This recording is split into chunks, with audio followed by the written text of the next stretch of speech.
오늘 함께 나눌 말씀은 열왕기하 3장 4절에서 10절입니다. 열왕기하 3장 4절에서 10절 말씀입니다. 사실 오늘 열왕기하 3장 전체를 봐야 되는데요. 저 여러분이 한 부분만 다 같이 교독하도록 하겠습니다. 모압 왕 메사는 양을 치는 자라 새끼 양 10만 마리의 털과 수양 10만 마리의 털을 이스라엘 왕에게 바치더니 아합이 죽은 후에 모압 왕이 이스라엘 왕을 배반한지라. 그때 여호람 왕이 사마리아에서 나가 온 이스라엘을 둘러보고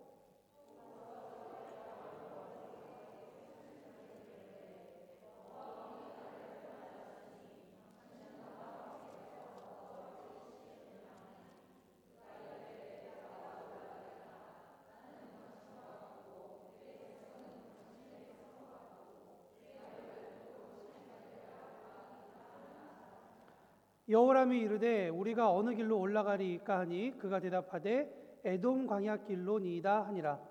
이스라엘 왕과 유다 왕과 에돔 왕이 가더니 길을 둘러간지 7일에 군사와 따라가는 가축을 먹일 물이 없는지라. 다 같이 읽습니다. 이스라엘 왕이 이르되 슬프다. 여호와께서 이 세 왕을 불러 모아 모압의 손에 넘기려 하시는도다 하니. 아멘.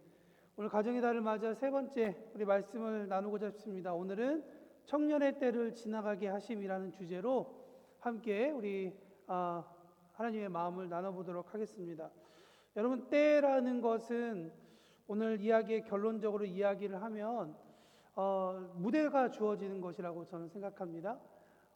누구에게나 똑같은 무대가 매번 주어지는 것은 아닙니다. 그 한 번의 무대를 위해서 오랫동안 준비하는 거죠. 그런데 생각을 해보면 모든 무대를 준비하는 매 순간순간이 때를 준비하는 시간이고 그 때에 어떻게 준비하느냐에 따라서 우리에게 주어진 그 무대, 그 시간, 그 스포트라이트를 우리가 어떻게 보낼 수 있는가라고 하는 그 모든 것들이 결정되어지는 시간이라고 생각을 합니다. 그래서 다른 때에도 중요하지만 청년의 때가 중요하다라고 이야기하는 것은 요즘 제 몸 컨디션을 보면 알 수 있습니다. 예전에 선배님들이 30대 때에 몸 잘 만들어놔야 40대 때 잘하고 40대 때에 잘해놔야 50대 때 잘하고 하는데 너무 죄송한 말씀이지만 그게 무슨 말인지 이제는 좀 알 것 같습니다. 뭔가 체력적으로의 준비도 이런데 우리의 삶 전체를 돌아봤을 때 이 때를 어떻게 준비하느냐라는 부분은 조금 더 중요하겠죠. 오늘 본문 말씀에서는 좀 그런 이야기가 담겨 있어서 함께 나누고자 합니다. 다만 좀 오늘 본문이 익숙하지 않을 것 같아서 오늘 배경을 조금 설명을 해야 될 것 같습니다. 오늘 성경 말씀의 이 배경은 이스라엘이 다윗의 시대를 지나고 가장 화려했던 솔로몬 시대를 지나서 이제 남과 북으로 나누어진 그런 시대쯤의 이야기입니다. 북쪽으로 갈라진 사람들은 본인 스스로를 이스라엘이라고 불렀고 남쪽으로 갈라진 사람들은 스스로를 유다라고 불렀습니다. 그래서 북쪽과 이 이스라엘이라고 하는 우리가 알고 있는 이 곳과 또 이 남북으로 나눠진 이 시대의 이스라엘을 나누기 위해서 쉽게 우리가 북이스라엘, 남유다 이렇게 말하기도 합니다. 남과 북으로 나누어졌다는 얘기는 결국엔 이 남과 북이 서로 연합하지 않고 싸움이 있었다는 이야기겠죠. 많은 싸움이 있었습니다. 그런데 계속 다투기만 했느냐? 또 그건 아닙니다. 오늘 본문의 이 시기에는 남유다 왕과 이 북이스라엘이 서로 사돈 관계를 맺습니다. 사돈 관계를 맺어서 그래도 서로 도와주곤 도와주고 하는 그러한 시절 가운데 있었습니다. 또 어떤 때였냐면 북이스라엘이 자기가 가지고 있었던 속국 모압으로부터 계속 조공을 받고 있었던 때입니다.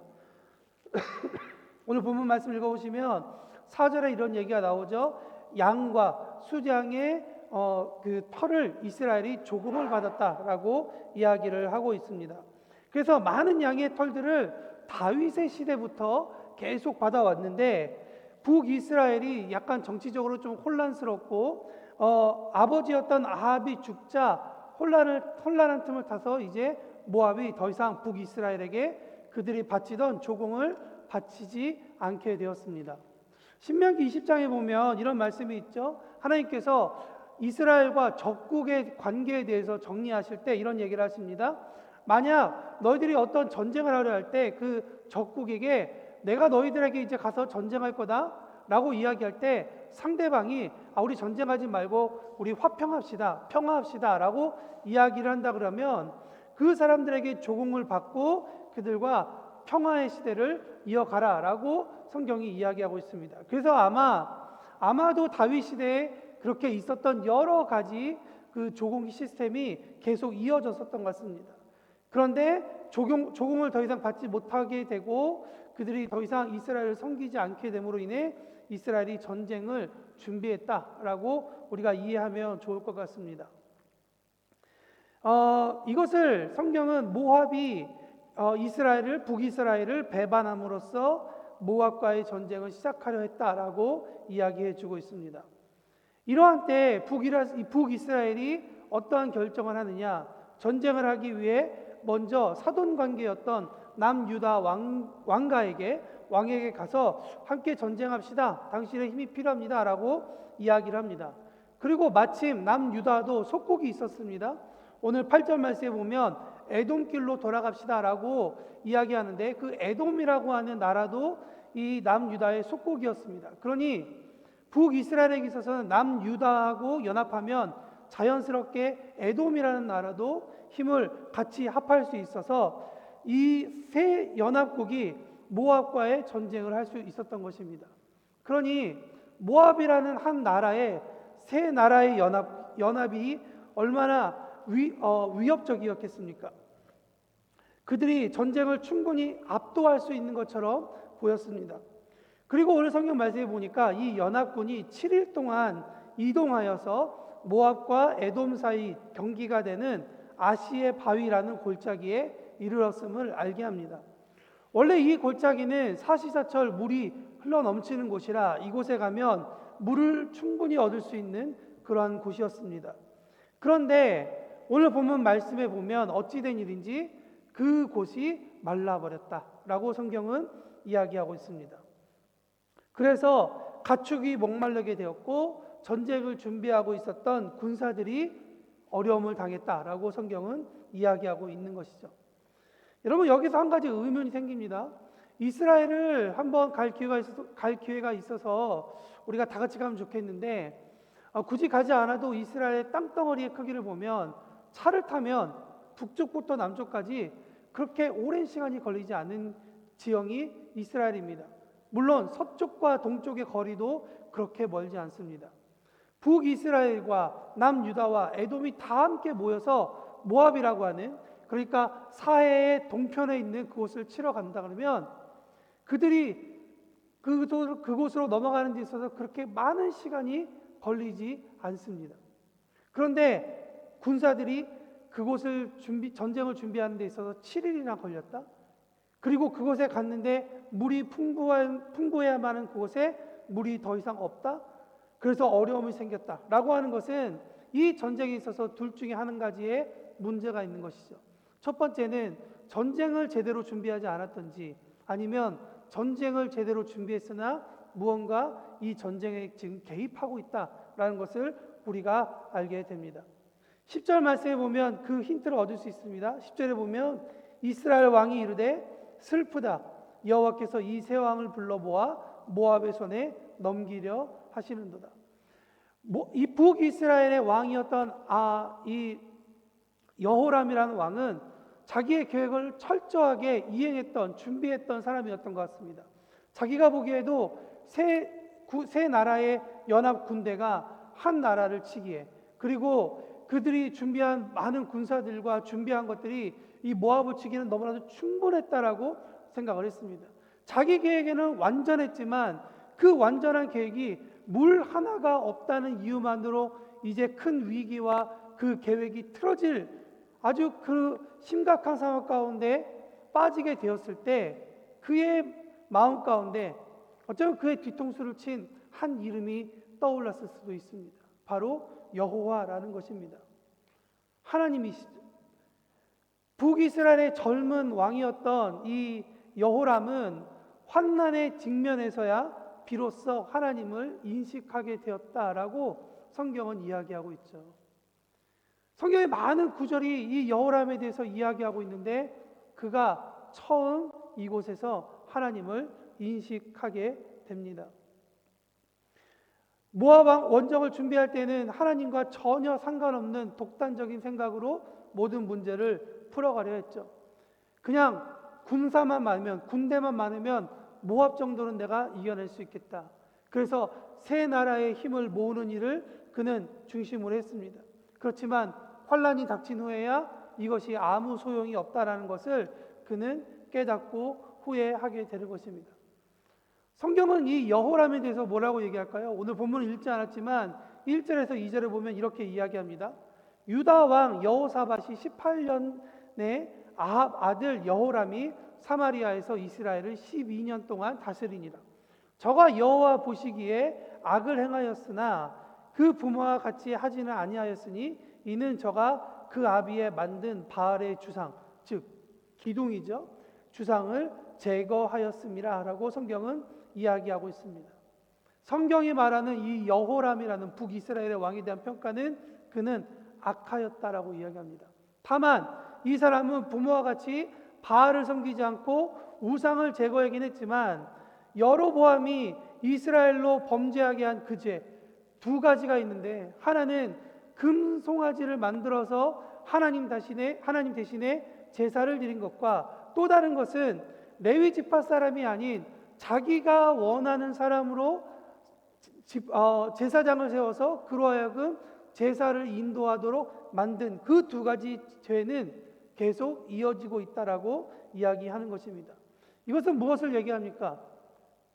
여호람이라고 하는 이 북이스라엘은 겉으로 볼 때에는 그 나라 가운데 하나님 앞에 제사 드리는, 예배 드리는 예배의 모습은 남아있지만, 그러나 그 북이스라엘에는 하나님만 예배 드리는 제사가 아니라 하나님도 예배를 드리는, 제사를 드리는 나라였고, 하나님께서 원하시는 예배의 방식이 아니라 예배의 형태는 똑같았지만 그러나 하나님께서 원하시는 그 제사의 방법은 아니었다라는 것을 이야기해 주고 있습니다.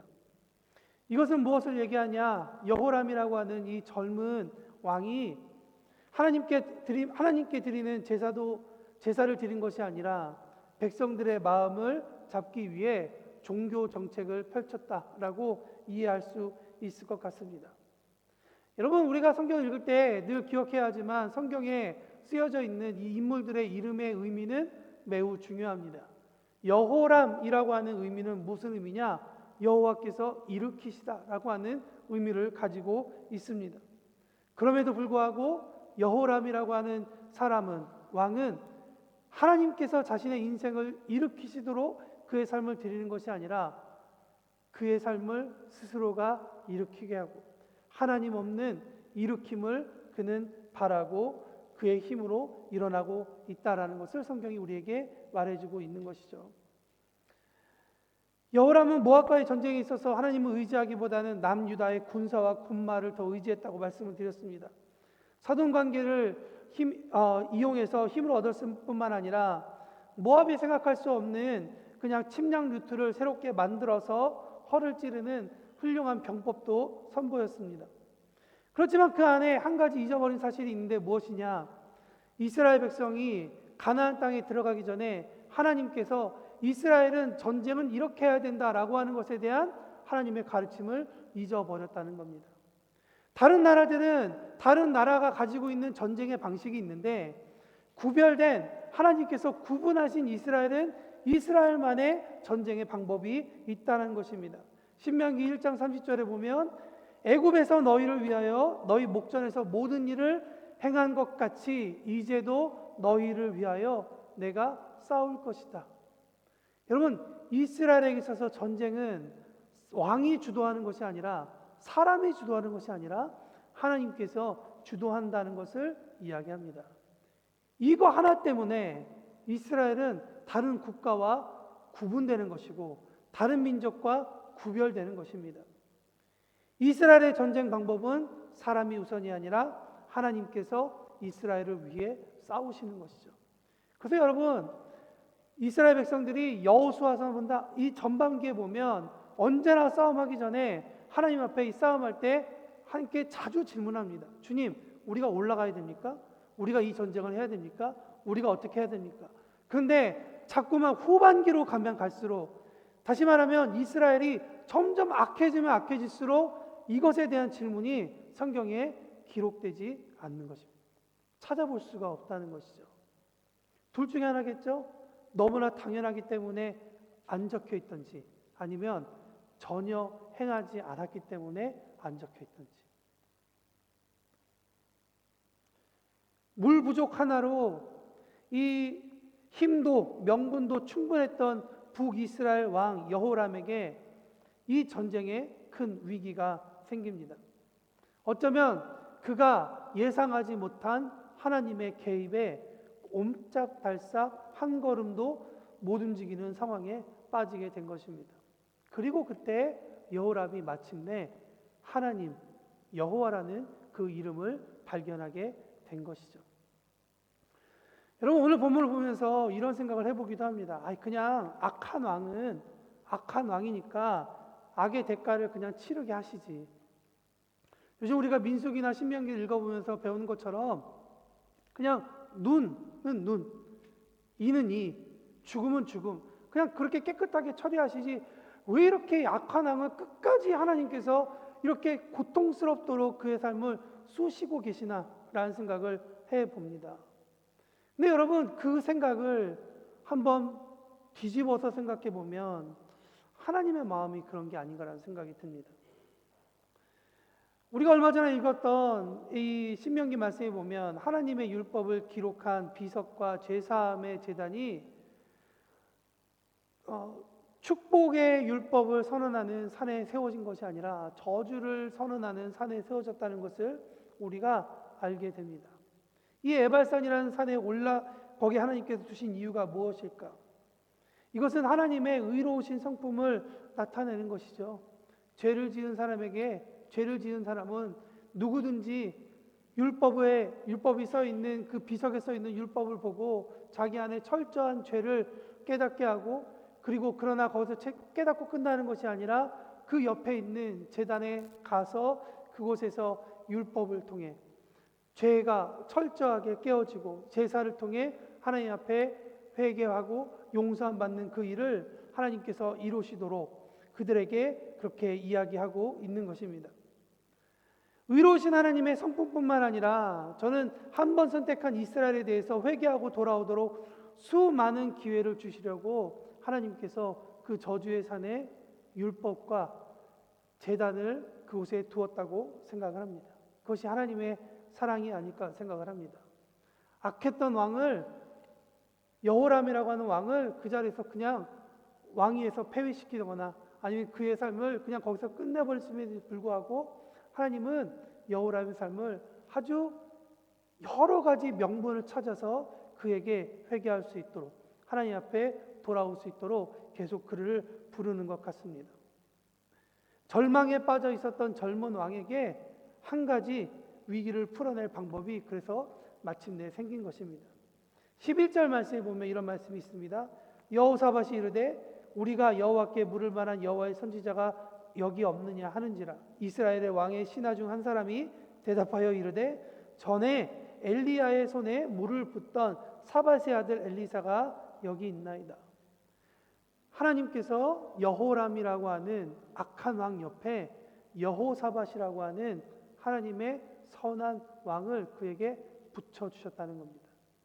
그리고 그 사람을 통해 그 땅에 엘리사라고 하는 하나님의 선지자가 있음을 알게 합니다.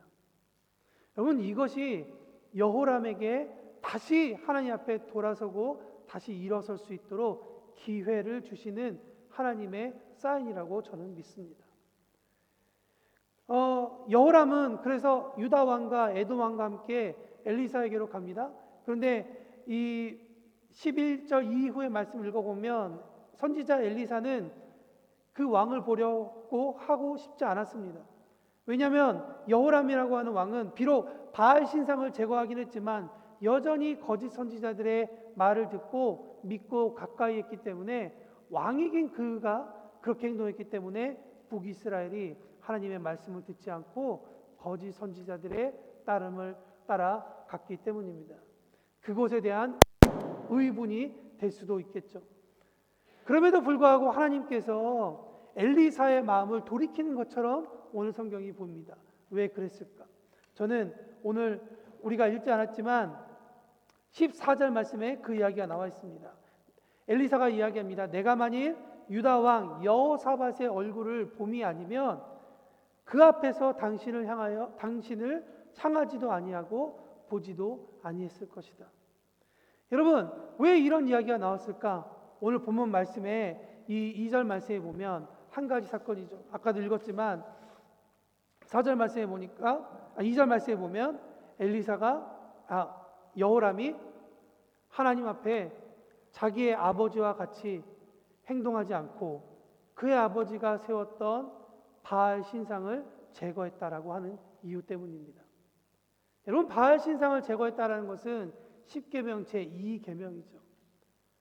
하나님께서 저는 이 여호람을 건져내시기 위해 그의 많은 행동 중에 고르고 찾고 찾아서 이 한 절을 찾아냈다라고 생각합니다. 여호람에게 회개할 기회를 주시는 하나님의 마음. 혹시 이 하나님의 마음이 오늘 여러분 말씀을 통해서 보이십니까? 하나님은 북이스라엘 지역의 왕 여호람의 행동을 지켜보면서 인간적으로는 상대하고 싶지 않은 엘리사의 마음조차 돌이키실 뿐만 아니라 여호람에게 다시 하나님 앞에 돌아올 수 있는 기회를 주셨다고 생각합니다. 오늘 청년 주일을 맞이하여 우리 청년들에게 또 오늘 이 자리에 함께하고 있는 우리 기성세대들에게도 동시에 한번 도전하고 싶습니다. 하나님은 오늘 말씀을 통해 우리에게 한 가지 사실을 알려주시죠. 하나님은 약하고 철없는 젊은 왕 여호람을 보고 일하신 것이 아니라 하나님은 신뢰했던 믿음의 선배 여호사밧의 얼굴을 보고 하나님께서 일하기 시작했다. 혹시 젊은 세대 가운데, 기성세대 가운데 정말 필요한 것은 이런 여호사밧과 같은 그런 마음이 아닐까? 누군가는 믿음으로 서 있어서 하나님과 관계하여서 하나님께서 이 땅 가운데 어떤 마음을 원하시는지 깨어 있어야 되는 것이 아닌가라고 생각이 듭니다. 어쩌면 누군가는 너무 이 젊은 왕 여호람을 향하여서 손가락질할 수도 있습니다. 너무나 어려서 그렇지, 젊어서 그렇지, 보는 것도 없지, 영적으로 깨어있지도 않지, 민감하지도 않지라고 그의 영적으로 아둔함을 탓할 수도 있습니다. 그러나 그 전에 하나님께서 그분의 얼굴을 우리에게 보이시고 우리 자녀들을 살릴 만한 여호사밧의 믿음을 우리에게 먼저 주신다면 우리를 통해 그 세대를 다시 하나님께 이끌어 갈 수 있는 기도의 골든타임이 우리에게 있지는 않은지 주어지지는 않았을까라고 하는 생각을 가져봅니다. 여러분 생각해 보면 북이스라엘의 왕 여호람 한 개인의 정치적인 판단에서 시작된 이 사건은 결국엔 그가 하나님께 돌아올 수 있는 회개의 골든타임이 되었으며 북이스라엘이 여로보암의 죄, 즉 북이스라엘의 초대왕이 저지른 우상숭배에서 너는 나 외에 다른 신을 내게 두지 말라라고 하는 말씀으로 돌이킬 수 있는 기회가 된 것이라고 저는 믿습니다. 오늘의 이야기의 결론으로 갑니다. 이 사건이 어떻게 진행되느냐? 엘리사는 여호람에게 검은 고 탈 사람 하나를 구합니다. 그리고 그 사람을 통해 하나님께 예배합니다. 하나님께 예배할 때 16장, 17장, 18장에 보면 하나님의 손이 엘리사에게 임하고 하나님의 말씀이 그에게 선포됩니다. 이 골짜기에 개천을 많이 팔아 너희가 바람도 보지 못하고 비도 보지 못하되 이 골짜기에 물이 가득하여 너희와 너희 가축과 짐승이 마시리라. 여러분 이것이 하나님께서 여호람이라는 왕에게 주신 약속입니다. 아침에 예배를 드릴 때 다시 말하면 제사를 드릴 때 물이 에돔 쪽으로부터 흘러나와 그 땅에 가득했습니다. 그리고 그 땅에서 군사들과 동물들이, 생축들이 함께 해갈했습니다. 게다가 모압은 물이 없어야 할 그 땅에 아침 햇살에 비춰진 물이 세 왕이 서로 싸우다가 죽인 그러한 핏물인 줄 착각하고 내려오다가 이스라엘 진에서 진멸당하는 일, 그래서 전쟁에서 패배하는 사건까지도 이어지고 맙니다. 그리고 북이스라엘과 연합국은 전쟁을 승리로 마무리하게 됩니다. 여러분, 오늘 이 긴 이야기가 우리에게 어떤 메시지를 주고 있는가? 저는 두 가지가 있다고 생각합니다. 잠언 20장 29절 말씀에 보면 젊은 자의 영화는 힘이라고 이야기합니다. 여러분, 젊은 북이스라엘의 왕 여호람은 매력적이었고 리더십이 있었던 사람이죠. 어떻게 세 나라를 연합하여서 전쟁할 수 있습니까? 한두 사람의 마음을 모으기도 쉽지 않은데요. 리더십이 있고 유능한 사람이었는지 모릅니다. 그래서 삼국의 연합을 이끌어내어 전쟁을 이끌려 했는지도 모릅니다. 그의 젊음이 힘이었는지 모릅니다. 그러나 오늘 성경 말씀은 이야기합니다. 젊음이 전부가 아니다. 젊은 힘으로 눈에 보이는 우상의 신상을 부실 수 있었지만 그 힘도 하나님을 경외하는 일로 꿰지 않으면 결국엔 진정한 회개가 일어나지 못하고 하나님께서 그 안에 성실하게 일하실 수 없다는 것을 오늘 성경은 이야기해 줍니다. 그렇기 때문에 전도서 12장 1절은 이야기하죠. 너는 청년의 때에 창조자를 기억하라. 아무리 좋은 명분이 있다 하더라도 물 부족 하나로 무너지는 이 여호람의 모습을 보며 우리는 무엇을 생각해야 될까요? 저는 결국에 청년의 때에 가장 우리에게 필요한 준비는 결국엔 하나님 말씀을 듣는 것으로 우리의 기초를 잘 준비하는 것이라고 생각을 합니다. 시편 119편은 이야기하죠. 청년이 무엇으로 그 행실을 깨끗게 하리까? 주의 말씀만 따를지니이다. 내가 전심으로 주를 찾겠사오니 주의 계명에게서 떠나지 말게 하소서. 내가 주께 범죄하지 않게 하려 주의 말씀을 내 마음에 두었나이다. 찬송하실 주의 율례를, 주 여호와여 주의 율례를 내게 가르치소서. 여러분, 시편 119편에서 우리 청년들에게 하나님께서 도전해 주시는 구절은 저는 이 마지막 구절이라고 생각합니다. 주여 내게 가르치소서. 지금 청년의 때에 하나님의 가르침을 구하지 않는데 기성세대가 되어서 어떻게 하나님의 때를 구하겠습니까? 하나님의 때를, 하나님의 가르침을 구하지 않는 기성세대가 있는데 어찌 그 사회가 건강하겠습니까? 이스라엘이 처음부터 무너진 것이 아니라 조금씩 하나님 앞에 알려달라고 하는 그 기도가 기성세대로부터 사라지고 난 다음부터 이스라엘이 점차 망하게 된 것입니다. 청년의 때에 필요한 많은 것들이 있습니다. 많은 소리가 있습니다. 많은 것을 배워야 합니다. 어쩌면 오늘 본문의 이야기처럼 하나님께서 비를 내렸을 때, 물을 주실 때 그 물을 담기 위해 많은 도랑을 파야 됩니다. 그 도랑 안에 무엇을 담을지 우리가 결정해야 되지만 동시에 어떤 것을 생각해야 되느냐? 청년의 때에 하나님께서 우리에게 무슨 말씀을 하실지에 대해 그 말씀을 듣기 위해 우리는 땅을 파는 수고를 많이 해야 됩니다. 그 수고가 많아지고 견고할수록 그 땅 가운데 사람들이 찾아와서 마시게 되고 생명을 얻게 되는 것입니다. 사람은 하나님께서 주시는 감동으로 살아내야 됩니다.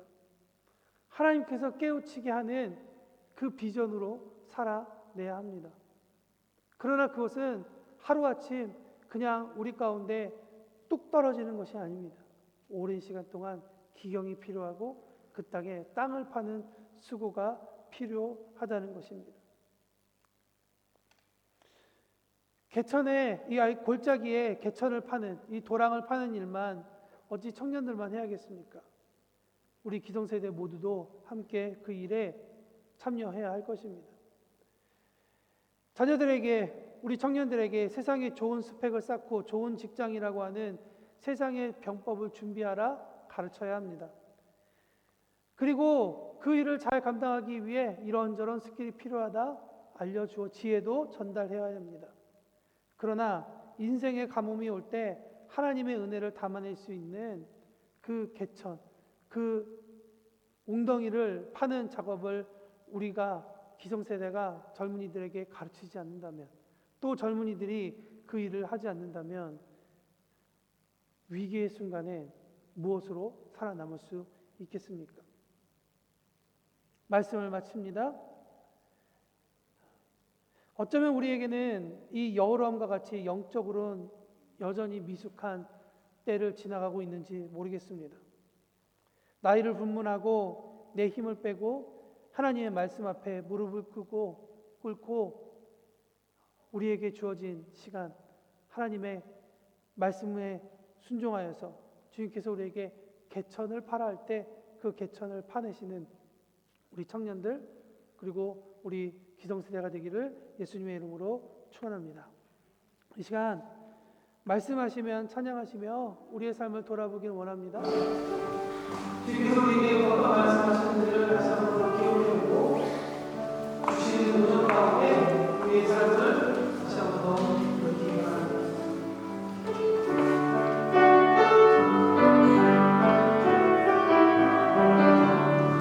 주님 말씀하시면 내가 나아가리라. 주님 말씀하시면 내가 멈춰서리라. 나의 과거 선거 주님 뜻에 있으니 나를 위해서 어쩌고 하시고 주님 말씀하시면 내가 나아가리라. 주님 뜻이 아니면 내가 멈춰서리라. 나의 과거 선거 주님 뜻에 있으니 주님 나로 뜻하시는 그곳에 나의 피곤함을 이끄시는 대로 순종하며 살리니 연약한 내 영혼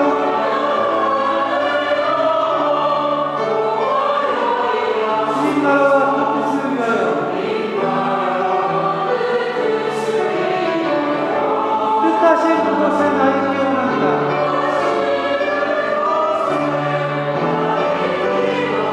이끄시는 대로 순종하며 살리니 연약한 내 영혼 통하여 일하소서.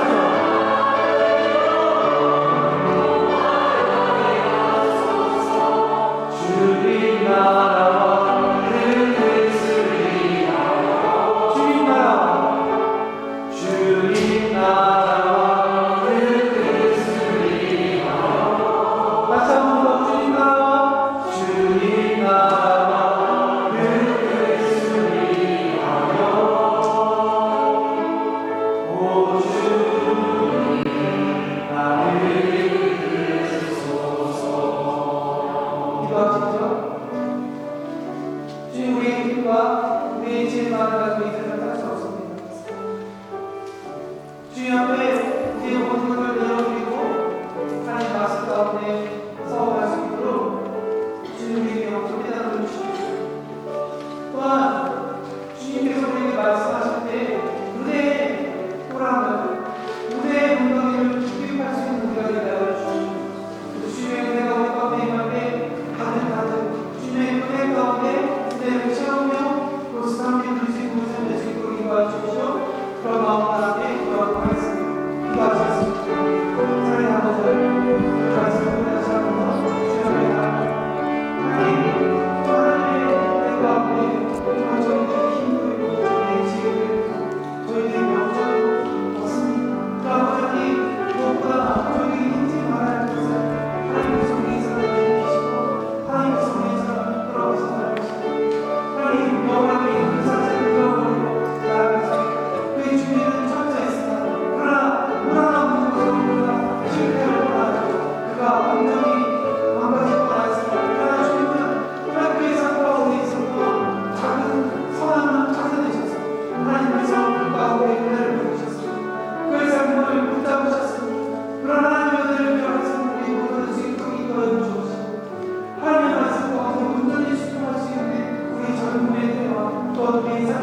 있도록 인도하여 주옵소서.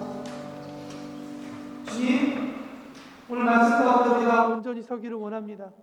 주님께서 우리에게 주신 때 잘 분별할 수 있도록 인도하여 주옵소서. 우리가 비록 청년의 때에 잘 준비하지 못했다 할지라도, 그러나 주님, 지금 이 시간이 새로운 준비의 때요, 은혜 받을 때임을 다시 한 번 더 고백하며, 오늘부터 주님의 그 말씀에 순종하며 은혜 때를 준비하는 우리 모두가 될 수 있도록 인도하여 주십시오.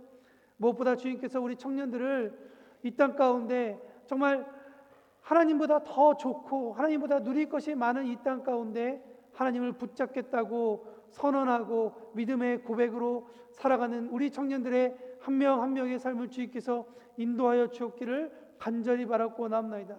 저들의 힘과 저들의 그 능력이 주님 앞에 있음을 다시 한 번 더 깨닫고 하나님을 더 의탁하여서, 주님, 이 땅 고국이 아닌 이 땅 가운데에서 살아가는 동안 우리 모두가 다, 우리 청년들이 요셉과 같이 하나님과 정말 이 땅을 위롭게 할 수 있는 하나님의 사람이 되게 하여 주옵시고, 주님께서 다니엘과 같이 새 친구들과 같이 이 땅을 위해서 주님께서 일할 기회를 주실 때 정말 하나님의 백성으로서 자랑스러운 하나님의 나라의 건속으로서 이 나라를 축복하고 이 나라를 위해 사용할 수 있는, 또한 우리 조국 대한민국을 위해 귀히 사용될 수 있는 한 사람 한 사람으로 주님 사용하여 주옵소서. 그런 준비의 모든 과정이 어려울 줄 믿습니다. 그 과정 가운데 주님께서 함께하여 주시사 모든 어려움을 넉넉히 이겨낼 수 있도록 은혜 베풀어 주옵소서. 감사드리며 예수님의 이름으로 기도합니다. 아멘.